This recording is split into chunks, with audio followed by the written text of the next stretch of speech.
Kamar dai kodayaushe inda muka saba kawo muku manyan fina-finai masu kyau, sa'annan wanda suke burge ku a dukkanin sati especially ranar Sunday.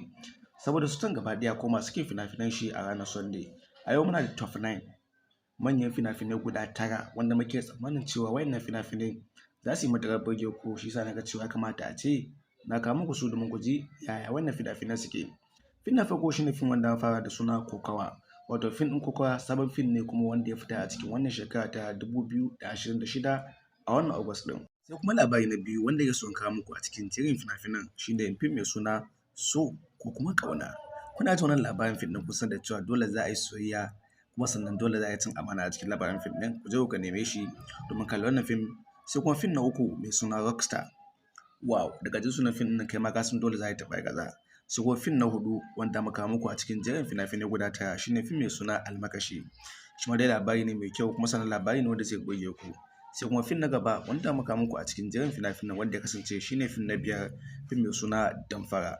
Kuma dai labarin Damfara yana tabbacin cewa zai burge ku kuma sannan yana ɗaya daga cikin jerin fina-finan da za mu kawo su a yau kenan. Sa'an nan daga nan za mu motsa gaba zuwa fim na 6 wanda za mu kawo muku fim mai suna Ƙarar Kwana. Shi kuma fim ne na jami'in tsaro wanda shi ma dai tabbas yana cikin jerin fina-finan kuma ina tabbacin cewa zai burge ku. Mu je fim na 7 wanda za mu kawo muku fim mai suna Baƙar Kura. Fim na 8 wannan zai kasance fim na 8 shine fim mai suna wato Fashin Dare. Labarin Fashin Dare ba dai sai na gaya muku ba dai ku je ku kalle shi. Sai kuma fim na ƙarshe wanda za mu kawo muku a cikin jerin fina-finan mu guda 9 wanda mu saki a cikin wannan sati, duk da cewa dai sun fi haka amma ina da tabbacin waɗannan za su yi matuƙar burge ku, shine fim mai suna Taskar Ajiya.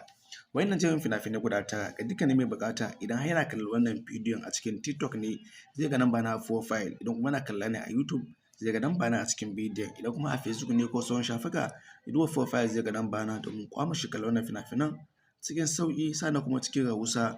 Tuntuɓo na Telegram domin kwama shi kallon.